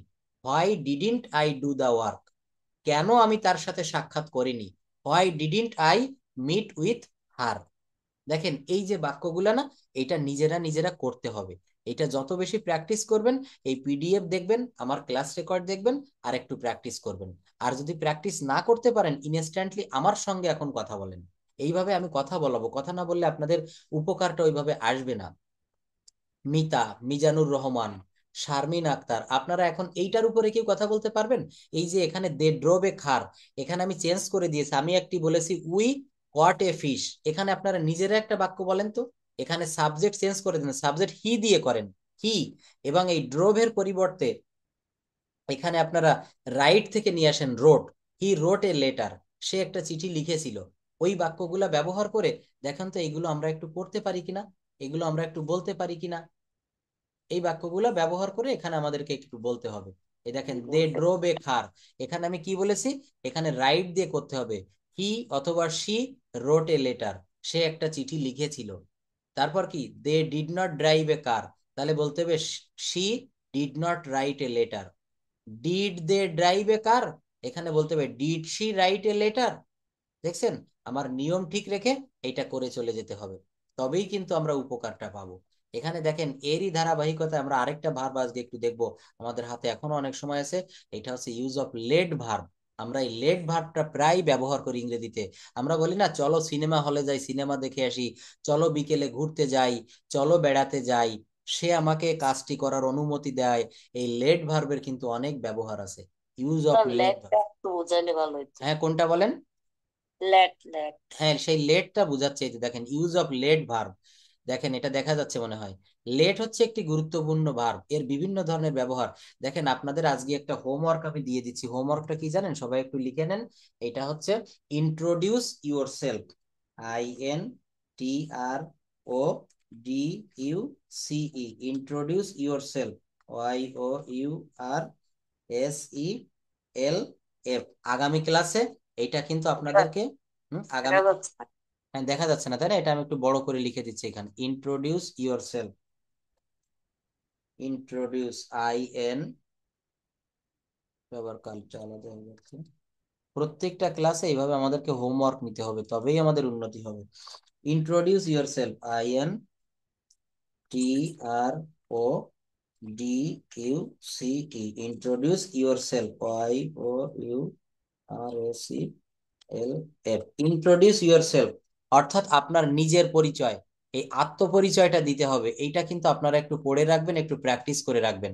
অর্থাৎ প্রথমে বলতে হবে মাই নেম ইজ অমুক, I live in Bangladesh, my father's name is dash, my mother's name is dash, I M a student, অথবা যারা চাকরি করেন বলবেন যে I M A sir government job holder, my I am 34 years old বা I am 40 years old. তারপরে বলতে হবে my favourite colour is red. অর্থাৎ আপনার আত্মপরিচয় দিতে হবে, আপনি কোথা থেকে এসেছেন, মাই home town is Chattogram, my home town is Khulna. এভাবে এটা লিখে বা এটা তৈরি করে রাখবেন, অথবা ইনস্ট্যান্ট আমার সঙ্গে বলতে হবে। প্রতিদিন একটি একটি করে প্রেজেন্টেশন দিতে হবে। এই প্রেজেন্টেশনটা স্যার দেখেন, আমি এই জায়গাটা আপনারা নতুন তো আসেনি, অন্য অন্য ব্যাচে আমি পড়িয়ে ফেলেছি, এটা একটু পরে আজকে দেখাবো আপনাদের যে প্রেজেন্টেশনটা কিভাবে দিতে হয়। আমরা এখানে ভর্তি হয়েছি কথা বলার জন্য, সেই কথা বলাটা যদি না শিখতে পারি, মাসের পর মাস যদি শুধু গ্রামার পড়ে যাই, কোনো কাজ হবে না। কি করতে হবে, আমাকে প্রেজেন্টেশন দিতে হবে। এই ইন্ট্রোডিউস ইউরসেলফ কথা বলবেন, প্রচুর ভুল হবে, আমি সেই প্রচুর ভুলগুলো আপনাদের কারেকশন করে দিব। বলেন। স্যার এখানে আমার একটু কনফিউশন লাগে যে ধরেন আমি এই যে ইন্ট্রোডিউস ইউর সেলফ সম্বন্ধে লিখতেছি, হুম। তো হয়তো আমি প্রেজেন্ট টেন্স দিয়ে প্রেজেন্ট ইনডেফিনিট প্রেজেন্ট কন্টিনিউয়াস মানে প্রেজেন্ট টেন্সের ভিতরে কি থাকতে হবে না না, কিছু কিছু এখানে কথা আপনি past করতে কিছু হবে? হ্যাঁ ধন্যবাদ, ভালো প্রশ্ন। কিছু কিছু প্রশ্ন পাস্ট টেন্সে নিতে হবে, কিছু কিছু সেন্টেন্স ফিউচার টেন্সে নিতে হবে, কিছু কিছু প্রেজেন্ট সব টেন্সে রাখতে সব হবে। হ্যাঁ হ্যাঁ, যেমন যদি বলি যে আপনার ডেইলি রুটিনটা আপনি ইংলিশে বলেন, আপনি কি করেন ডেইলি রুটিন, তো হুম, এখানে কি হুম, করতে হবে, বলতে হবে, at first I get up from bed at 6 o'clock, then I হ্যাঁ wash my hands and face, after that I say my Fajr prayer or I take my ablution, my Fajr prayer, after that I take my breakfast, then I sit to read, after taking shower or after taking bath I go to school, going to school I play with my friends, after that our school starts from 10 a.m. to 4 p.m. 10টা থেকে 4টা পর্যন্ত school হয়। তারপর লিখতে হবে যে school শেষ হলে আমি বাড়ি ফিরে আসি, দা স্কুল বিং ওভার, এই দেখেন বিং এর একটি ব্যবহার করলাম, দা স্কুল বিং ওভার, স্কুল শেষ হইলে আই কাম ব্যাক হোম। এখানে বেশিরভাগ প্রেজেন্ট টেন্সে বলতে হবে। কিন্তু আপনাকে যদি বলি যে আপনি গতকাল একটা বই মেলা পরিদর্শনে গিয়েছিলেন, এই বই মেলা হুম, সম্পর্কে একটা প্রেজেন্টেশন দেন, এর সব ওটা বাক্যগুলো তো পাস্ট ফার্স্ট টেন্সে, করতে হবে। পাস্ট টেন্সে বলতে হবে, কারণ এটা হ্যাঁ আপনি গতকাল গিয়েছিলেন। তাহলে বলতে হবে হ্যাঁ, yesterday I went a book fair with. যেমন যেটা আমার সমস্যা যেমন ধরেন এই যে বললাম এই যেমন গতকাল গিয়েছিলাম ওইটা তো ফার্স্ট টেন্স হবে, ওটা বুঝতেছি, ওটা সবই তো ফার্স্ট টেন্স হবে না? হুম হুম হুম হুম, ওইটা সবই পাস্ট টেন্স হবে, একদমই ঠিক। কিন্তু কিছু হুম, কিছু ক্ষেত্রে আপনাকে সব মিলিয়ে এখানে মানে তৈরি করে বিভিন্ন সবকিছু ভাষায় আপনি লিখতে পারবেন, প্রেজেন্ট টেন্স মিক্সচার করে লিখতে পারবেন, প্রেজেন্ট টেন্স। ওইটা তো হচ্ছে বাংলা মানে সেন্টেন্সের মিনিং অনুযায়ী না স্যার? একদমই ঠিক, ওইটা বাংলা সেন্টেন্সের ওইটাই মিনিং তো। অনুযায়ী লিখতে হবে, যখন যেমন প্রয়োজন তখন তেমন আপনাকে ব্যবহার করতে হবে। যদি কখনো বাংলার মিনিং এ আপনার প্রেজেন্ট টেন্স আসে, সেই প্রেজেন্ট টেন্স ব্যবহার করবেন। তো দেখেন এইখানে কিভাবে লিখবেন, কেন লিখবেন, কিভাবে তৈরি করতে হবে প্রেজেন্টেশন, এটা কিন্তু আগে মনে মনে বাংলায় আনতে হবে। এই জন্য বলি আগে বাংলাটা ভালো করে শিখতে হবে। আর বাংলা বলতে কি, এখানে আপনাকে টেন্সটা ধরতে হবে, টেন্সটা বুঝতে হবে যে আমি কোন টেন্সে লিখবো। এই টেন্সটা, আমি 7টি টেন্সের কথা বলেছিলাম। আমি আগামীতে আগের আরেকদিন আপনাদের টেন্সের ক্লাসটা নিব, এবং কিভাবে প্র্যাকটিক্যালি টেন্স ব্যবহার করে কথা বলা যায় এটাও একটু দেখাবো। আমাদের অনেকেরই এই টেন্সটা ভালোভাবে মাথায় থাকে না, যে প্রেজেন্ট ইনডেফিনিট টেন্সের গঠন প্রণালী কি, পাস্ট ইনডেফিনিট টেন্সের গঠন প্রণালী কি, আর ফিউচার ইনডেফিনিটের কি হবে। এটা কিন্তু আমরা আবারও একটু ভালোভাবে দেখব। তো দেখেন এখানে লেট ভার্বের ব্যবহার। লেট হচ্ছে একটি গুরুত্বপূর্ণ ভার্ব। এর বিভিন্ন ধরনের ব্যবহার এবং ফর্মের সাদৃশ্যতা থাকার জন্য স্টুডেন্টরা এটি ব্যবহার করতে গেলে সমস্যায় পড়ে থাকে। এই আলোচনাটি থেকে এর সমস্ত সমস্যাগুলো সমাধান হবে। লেট, যার অর্থ হলো কোনো কিছু অনুমতি দেওয়া। যেমন এর ফর্মগুলো হচ্ছে V1 লেট, V2 লেট, V3ও কিন্তু লেট, V4 হবে কি লেটস, আর V5 কি লেটিং। দেখেন লেট লেট লেট, লেটস এবং লেটিং। লেট যখন মেইন ভার্ব হিসেবে বসে, subject plus let plus object plus V1। I let him play football, আমি তাকে ফুটবল খেলার অনুমতি দেই বা আমি তাকে ফুটবল খেলতে দেই। I let him eat rice, আমি তাকে ভাত খেতে দেই। আই লেট হিম গো, আমি তাকে যেতে দেই। I let him right a letter, I let him write a, এখানে লেট মানে অনুমতি দেওয়া। বাক্য গঠন প্রণালী কি হবে, subject plus let plus object plus V1, subject plus let plus object plus V1। তো দেখেন এখানে আমি আপনাদের জানানোর জন্য একটি ব্যতিক্রম বাক্য লিখে রেখেছি, হি গোজ টু স্কুল। কি লিখলাম, হি গোজ টু স্কুল। দেখেন হি এর পরে গোজ বসেছে, কেননা বাক্যটা প্রেজেন্ট ইনডেফিনিট টেন্স এবং হি হচ্ছে থার্ড পারসন সিঙ্গুলার নাম্বার একজন, যার কারণে এখানে গোজ বসেছে। কিন্তু হি এর পরে গো বসানো যায়, হি এর পরে গো বসানো যায় কেমন, দেখেন বাক্যটা হবে এরকম, আই ওয়ান্ট হি গো। এর অর্থ কি কেউ বলতে পারবেন, আই ওয়ান্ট হি গো। আমি চাই সে যাক। হ্যাঁ, আমি চাই সে যাক। এটা কিন্তু এই আই ওয়ান্ট হি গো, এখানে আই ওয়ান্ট হি গোজ হবে না। এই বাক্যটাও কিন্তু প্রেজেন্ট ইনডেফিনিট টেন্স এবং এখানে হি কিন্তু থার্ড পারসন ফর্ম, তারপরে এখানে হি এর পরে গোজ হবে না, কারণ বাক্যটার গঠনই এরকম। আমি চাই সে যাক, আমি চাই সে খাক, আমি চাই সে সিনেমাটি দেখুক, এখানে কিন্তু আর গোজ দেওয়া যাবে না। এবার দেখেন লেটিং এর মানে ব্যবহার কি। এই ধরনের সব বাক্যে কি স্যার মানে থার্ড পারসন ফর্ম, মানে থার্ড পারসন ফর্ম হবে না? না, এই এখানে ফর্ম, থার্ড পারসন, যেমন আমি চাই সে খাক, তাহলে হবে আই ওয়ান্ট ইট। হি ইট, এখানে হি ইটস দেওয়া যাবে না, এই যে বুঝতে পেরেছেন। ও এবার জি দেখেন স্যার, এগুলো সবগুলো এরকম হবে। সবগুলো এরকম হবে, এই নিয়ে আলাদা একটা ক্লাস আছে, পরে পাবেন। Subject plus V verb plus letting plus object plus V1। দেখেন I am letting him play, আমি তাকে খেলতে দিচ্ছি। I am letting him eat rice, আমি তাকে ভাত খেতে দিচ্ছি। I was letting her drink tea, আমি তাকে চা পান করতে দিচ্ছিলাম। I was, I will be letting him go to the market, আমি তাকে বাজারে যেতে দিতে থাকবো। অর্থাৎ এখানে কন্টিনিউয়াস ফর্ম যদি হয় লেটিং হবে, সাবজেক্ট প্লাস বি ভার্ব। এই দেখেন am is R Aja war, এখানে সাবজেক্টের পরে অ্যাম বসেছে। প্রথম বাক্যটা দেখেন, I am letting him play, আমি তাকে খেলার অনুমতি দেই বা খেলতে দেই বা দিচ্ছি, কন্টিনিউয়াস ফর্ম। লেটস এর ব্যবহার একটু দেখেন, সাধারণত সাবজেক্ট বা কর্তা থার্ড পারসন সিঙ্গুলার নাম্বার হলে লেটস হয়। My mother lets my brother play football, my mother lets my brother play football, আমার মা আমার ভাইকে ফুটবল খেলার অনুমতি দেয়। He lets me eat rice, he lets me eat rice, সে আমাকে ভাত খাওয়ার অনুমতি দেয়। মনে করেন দুজন একই টেবিলে খেতে বসেছেন, এখন আমি আপনার কাছে অনুমতি চাচ্ছি, আমি কি খাওয়া শুরু করতে পারি? তো আপনি বলবেন he lets me eat rice, সে আমাকে ভাত খাওয়ার অনুমতি দেয়। He lets them go to school, সে তাদেরকে স্কুলে যাওয়ার অনুমতি দেয়। এবার একটি দেখব লেটস এর ব্যবহার। এই লেটস, এটাকে লং ফর্মে বলা হয় লেট আস। এখানে দেখেন লিখেছি লেট আস, কি লিখেছি লেট আস। এটা একটু ভালো করে খেয়াল করব সবাই, লেটকে আমরা এখানে বলবো লেট আস। এই শব্দটি মূলত লেট আস বোঝায়। যেমন লেটস প্লে ফুটবল, এটাকে বলতে হবে লেট আস প্লে ফুটবল, চলো আমরা ফুটবল খেলি। লেট আস গো, চলো বাইরে যাই। লেট আস ডু ইট, চলো এটা করি। এই লেট আসকে উপরে একটি কমা দিয়ে অ্যাপোস্ট্রফি করে লেটস করা হয়েছে। মনে করেন আপনার অফিসের কাজ শেষ হয়ে গেছে বিকেল বেলায়, যারা অফিসে জব করেন আপনার কলিগকে বলছেন লেট আস গো আউটসাইড, চলো বাহিরে যাই। Let us go to park, চলো পার্কে যাই। Let us go to iftar party, চলো ইফতার পার্টিতে যাই। এখানে এইগুলোকে লেট আসের ব্যবহার বলতে হয়। আমি কথার ফাঁকে ফাঁকে আপনারা দৈনন্দিন জীবনে কি কি বলবেন সবই কিন্তু বলে যাই। তো আগামী ক্লাসে আমি এমন একটা ক্লাস নিব যেটা আমাদের মানে ক্লাসটা এমন ভাবে সাজিয়েছি দৈনন্দিন জীবনে কথাবার্তা আমরা কি কি বলি। যারা বিভিন্ন অফিসে জব করেন তারা বলেন স্যার ইংলিশে কথা বলতে পারছি না, তাদেরকে মানে এই কথাগুলো, বা আমরা যে যে সেক্টরে থাকি না কেন, রান্নাঘরে কি কথা বলতে হয়, বাজারে গিয়ে দোকানদারের সাথে কিভাবে বলতে হয়, প্লেনে উঠে বিমানবালাদের সঙ্গে কি বলতে হয়, আপনি মার্কেটে গিয়ে কিভাবে রিক্সাওয়ালার সাথে কিভাবে কথা বলতে হয়, এই প্র্যাকটিক্যাল ইউজগুলো আমি দেখাবো।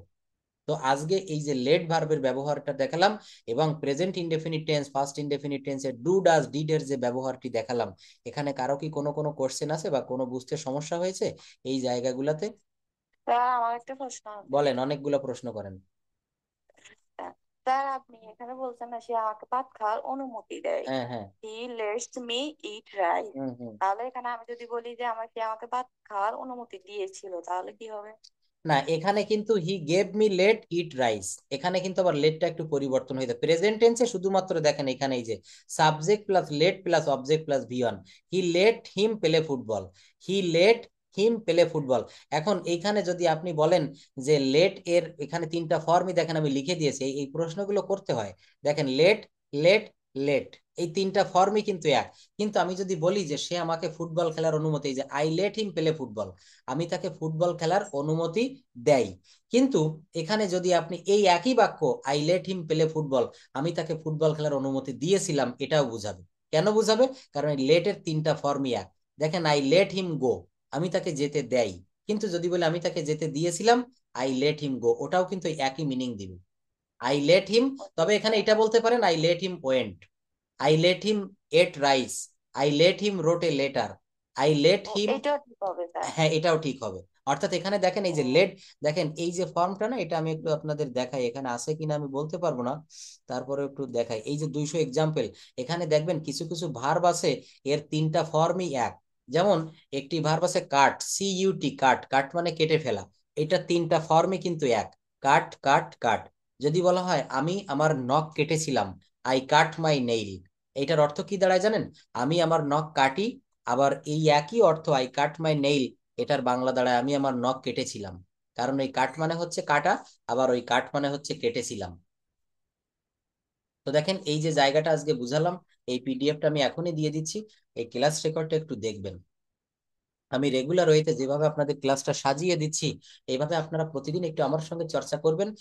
24 ঘন্টার ভিতরে আমি 1টি ঘন্টা আপনাদের পড়াই, এই 1টি ঘন্টা বাদে আর 23 ঘন্টা যদি ইংরেজিটা না চর্চা করেন তাহলে কিন্তু আমাদের উদ্দেশ্যটা ব্যাহত হবে।